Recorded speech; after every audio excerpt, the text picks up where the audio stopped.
Great Expectations, Chapter 4. I fully expected to find a constable in the kitchen, waiting to take me up. But not only was there no constable there, but no discovery had yet been made of the robbery. Mrs. Joe was prodigiously busy in getting the house ready for the festivities of the day, and Joe had been put upon the kitchen doorstep to keep him out of the dustpan, an article into which his destiny always led him, sooner or later, when my sister was vigorously reaping the floors of her establishment. "And where the deuce have you been?" was Mrs. Joe's Christmas salutation, when I and my conscience showed ourselves. I said I'd been down to hear the carols. "Ah, well," observed Mrs. Joe, "you might have done worse." Not a doubt of that, I thought. "Perhaps if I weren't a blacksmith's wife, and was the same thing, a slave with her apron never off, I should have been to hear the carols," said Mrs. Joe. "I'm rather partial to carols myself, and that's the best of reasons for my never hearing any." Joe, who had ventured into the kitchen after me as the dustpan had retired before us, drew the back of his hand across his nose with a conciliatory air, when Mrs. Joe darted a look at him, and, when her eyes were withdrawn, secretly crossed his two forefingers and exhibited them to me, as our token that Mrs. Joe was in a cross temper. This was so much her normal state that Joe and I often would, for weeks together, be, as to our fingers, like monumental crusaders as to their legs. We were to have a superb dinner consisting of a leg of pickled pork and greens and a pair of roast stuffed fowls. A handsome mince pie had made yesterday morning, which accounted for the mincemeat not being missed, and the pudding was already on the boil. These extensive arrangements occasioned us to be cut off unceremoniously in respect of breakfast. "For I ain't," said Mrs. Joe, "I ain't going to have no formal cramming and busting and washing up now. With what I've got before me, I promise you."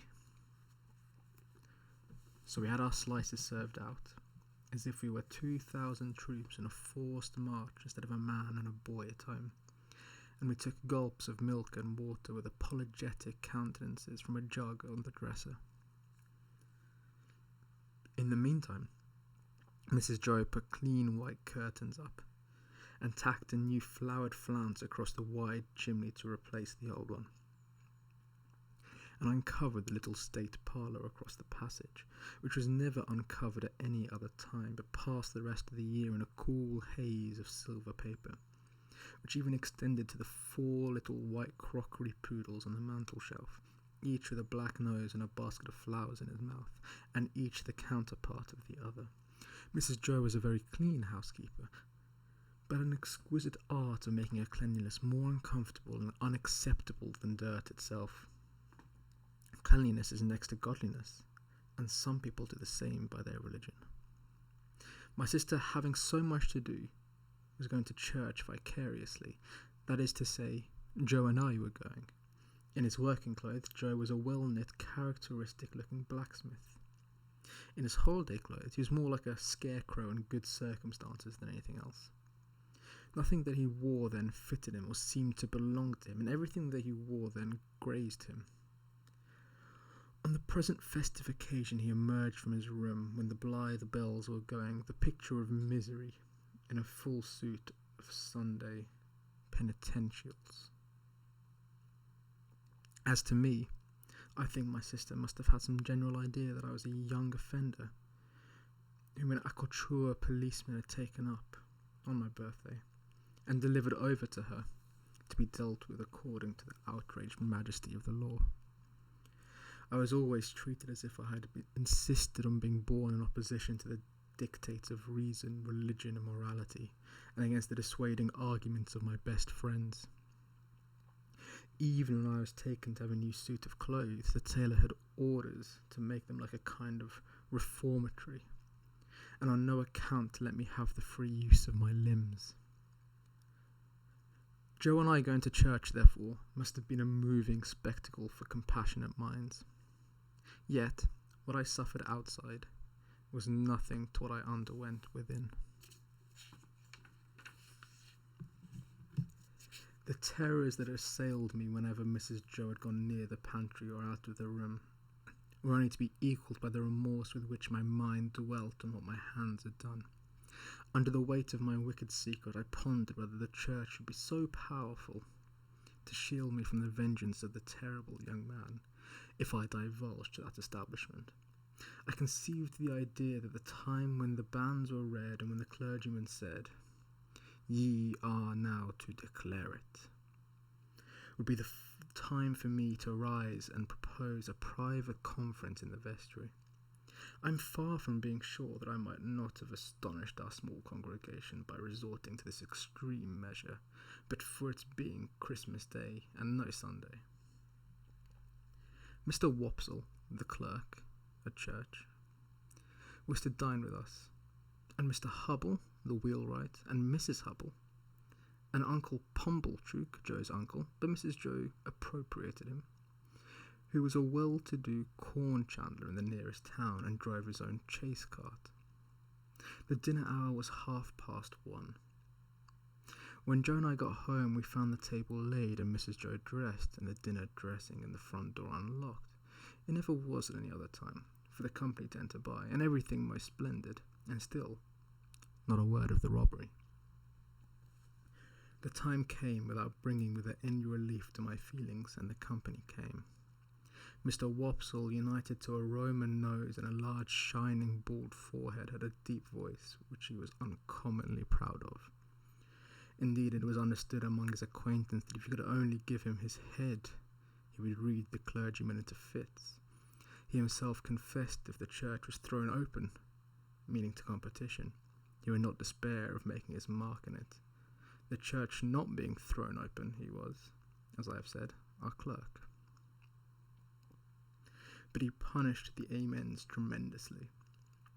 And when he gave out the psalm, always giving the whole verse, he looked all round the congregation first, as much as to say, "You have heard our friend overhead. Oblige me with your opinion of this style." I opened the door to the company, making believe that it was a habit of ours to open the door, and I opened it first to Mr. Wopsle, next to Mr. and Mrs. Hubble, and last of all to Uncle Pumblechook. No, I was not allowed to call him uncle, under the severest penalties. "Mrs. Joe," said Uncle Pumblechook, a large, hard-breathing, middle-aged, slow man with a mouth like a fish, dull, staring eyes, and sandy hair standing upright on his head, so he looked as if he had just been all but choked, and had that moment come to. "I have brought you as the compliments of the season. I have brought you, Mum, a bottle of sherry wine, and I have brought you, Mum, a bottle of port wine." Every Christmas Day he presented himself as a profound novelty, with exactly the same words, and carrying the 2 bottles like dumbbells. Every Christmas Day Mrs. Joe replied, as she now replied, "Oh, Uncle Pumblechook, this is kind." Every Christmas Day he retorted, as he now retorted, "It's no more than your merits. And now, are you all boyish? And how's 6 or halfpence?" Meaning me. We dined on these occasions in the kitchen, and adjourned for the nuts and oranges and apples to the parlour, which was a change very like Joe's change from his working clothes to his Sunday dress. My sister was uncommonly lively on the present occasion, and indeed was generally more gracious in the society of Mrs. Hubble than in any other company. I remember Mrs. Hubble as a little curly, sharp-edged person in sky blue, who held a conventionally juvenile position, because she had married Mr. Hubble, I don't know at what remote period, when she was much younger than he. I remember Mr. Hubble as a tough, high-shouldered, stooping old man, of a sore, dusty fragrance, with his legs extraordinarily wide apart, so that in my short days I always saw some miles of an open country between them when I met him coming up the lane. Among this good company, I should have felt myself, even if I hadn't robbed the pantry in a false position, not because I was squeezed in at an acute angle of the tablecloth, with the table in my chest, and the Pumblechoocian elbow in my eye, nor because I was not allowed to speak. I didn't want to speak, nor because I was regaled with the scaly tips of the drumsticks of the fowls, and with those obscure corners of pork of which the pig, when living, had the least reason to be vain. No, I should not have minded that if they would only have left me alone, but they wouldn't leave me alone. They seemed to think the opportunity lost if they failed to point the conversation at me every now and then and stick the point into me. I might have been an uncomfortable little bull in a Spanish arena. I got so smartingly touched up by these moral goads. It began the moment we sat down to dinner. Mr. Wopsle said grace with theatrical declamation, as it now appears to me something like a religious gross of the Ghost and Hamlet with Richard III, and ended with the very proper aspiration that we might be truly grateful. Upon which my sister fixed me with her eye and said in a low, reproachful voice, "Do you hear that? Be grateful." "Especially," said Mr. Pumblechook, "be grateful, boy, to them which brought you up by hand." Mrs. Hubble took her head, and contemplating me with a mournful presentiment that I should come to no good, asked, "Why is it that the young are never grateful?" This moral mystery seemed too much for the company until Mr. Hubble tersely solved it by saying, "Naturnally vicious." Everybody then murmured, "True," and looked at me in a particularly unpleasant and personal manner. Joe's station and influence were something feebler, if possible, when there was company, than when there was none, but he always aided and comforted me when he could, and in some way of his own, and he always did so at dinner time by giving me gravy, if there were any. There being plenty of gravy today, Joe spooned into my plate at this point about half a pint. A little later on in the dinner, Mr. Wopsle reviewed the sermon with some severity, and intimated, in the usual hypothetical case of the church being thrown open, what kind of a sermon he would have given them. After favouring them with some heads of that discourse, he remarked that he considered the subject of the day's homily ill-chosen, which was the less excusable, he added, when there were so many subjects going about. "True again," said Uncle Pumblechook. "You've hit it, sir. Plenty of subjects going about for them that know how to put salt on their tails. That's what's wanted. A man needn't go far to find a subject if he's ready with his salt box," Mr. Pumblechook added after a short interval of reflection. "Look at pork alone. There's a subject. If you want a subject, look at pork." "True, sir. Many a moral for the young," returned Mr. Wopsle, and I knew he was going to lug me in before he said it. "Might be deduced from that text." "You listen to me," said my sister to me in a severe parenthesis. Drew gave me some more gravy. "Swine," pursued Mr. Wopsle in his deepest voice, and pointing his fork at my blushes as if he were mentioning my Christian name. "Swine were the companies of the prodigal. The gluttony of swine is put before us as an example to the young."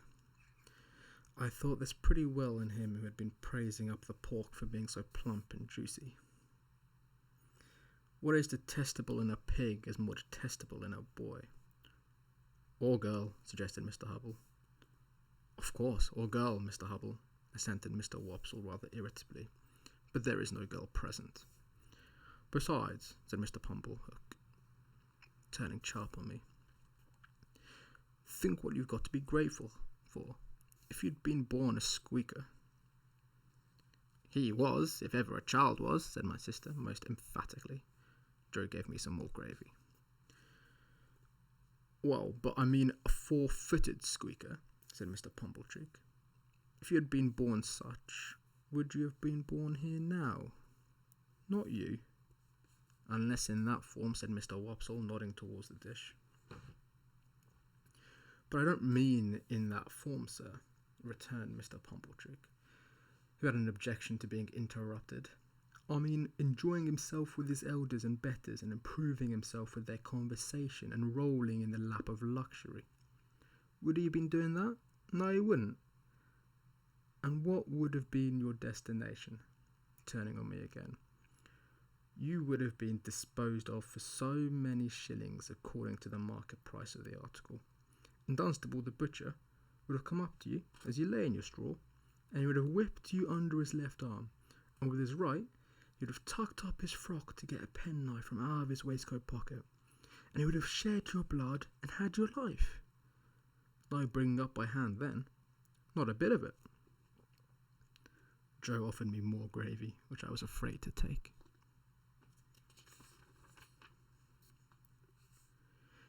He was a world of trouble to you, ma'am, said Mrs. Hubble, commiserating my sister. Trouble? Echoed my sister. Trouble? And then entered on a fearful catalogue of all the illnesses I had been guilty of, and all the acts of sleeplessness I had committed, and all the high places I had tumbled from, and all the low places I had tumbled into, and all the injuries I had done myself, and all the time she had wished me in my grave. And I had contumaciously refused to go there. I think the Romans must have aggravated one another very much with their noses. Perhaps they became the restless people they were in consequence. Anyhow, Mr. Wopsle's Roman nose so aggravated me during the recital of my misdemeanours that I should have liked to pull it until he howled. But all I had endured up to this time was nothing in comparison with the awful feelings that took possession of me when the pause was broken which ensued upon my sister's recital, and in which pause everybody had looked at me as I felt painfully conscious with indignation and abhorrence. Yet, said Mr. Pumblechook, leading the company gently back to the theme from which they had strayed, pork, regarded as biled, is rich too, ain't it? Have a little brandy, uncle, said my sister. Oh, heavens, it had come at last. He would find it was weak. He would say it was weak, and I was lost. I held tight to the leg of the table under the cloth with both hands and awaited my fate. My sister went for the stone bottle, came back with the stone bottle, and poured his brandy out, no one else taking any.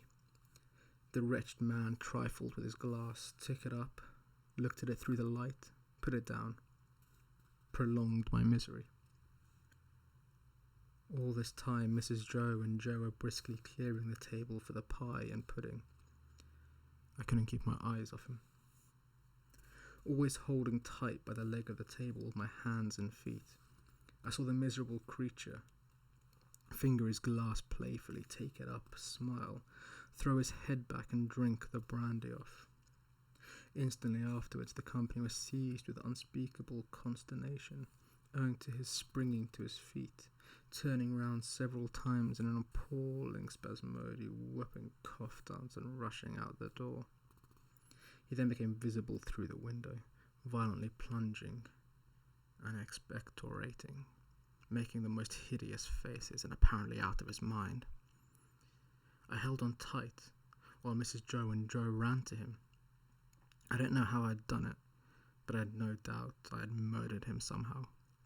In my dreadful situation, it was a relief when he was brought back and, surveying the company all round as if they had disagreed with him, sank down into his chair with the one significant gasp.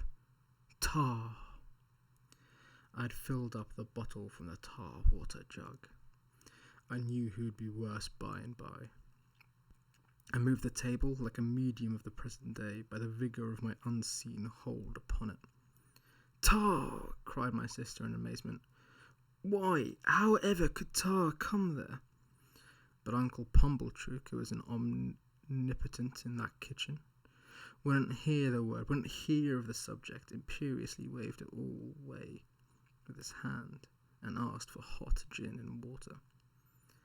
My sister, who had begun to be alarmingly meditative, had to employ herself actively in getting the gin, the hot water, the sugar, and the lemon peel, and mixing them. For the time, at least, I was saved. I still held on to the leg of the table, but clutched it now with the fervour of gratitude. By degrees, I became calm enough to release my grasp and partake of pudding. Mr. Pumblechook partook of pudding. All partook of pudding. The course terminated, and Mr. Pumblechook had begun to beam under the genial influence of gin and water. I began to think I should get over the day when my sister said to Joe, "Clean plates, cold. I clutched the leg of the table again immediately and pressed it into my bosom as if it had been the companion of my youth and friend of my soul. I foresaw what was coming, and I felt that this time I really was gone. "You must taste," said my sister, addressing the guest with her best grace. "You must taste to finish with such a delightful and delicious present of Uncle Pumblechook's." Must they? Let them not hope to taste it. "You must know," said my sister, rising. "It's a pie, a savoury pork pie." The company murmured their compliments. Uncle Pumblechook, sensible of having deserved well of his fellow creatures, said quite vivaciously, all things considered, "Well, Mrs. Joe, we'll do our best endeavours. Let us have a cut at this same pie." My sister went out to get it. I heard her steps proceed to the pantry. I saw Mr. Pumblechook balance his knife. I saw a reawakening appetite in the Roman nostrils of Mr. Wopsle. I heard Mr. Hubble remark that a bit of a savoury pork pie would lay atop of anything you could mention and do no harm. And I heard Joe say, "You shall have some, Pip." I have never been absolutely certain whether I uttered a shrill yell of terror, merely in spirit, or in the bodily hearing of the company. I felt that I could bear no more and that I must run away. I released the leg of the table and ran for my life. But I ran no further than the house door, for there I ran, head foremost into a party of soldiers with their muskets, one of whom held out a pair of handcuffs to me, saying, "Here you are. Look sharp, come on."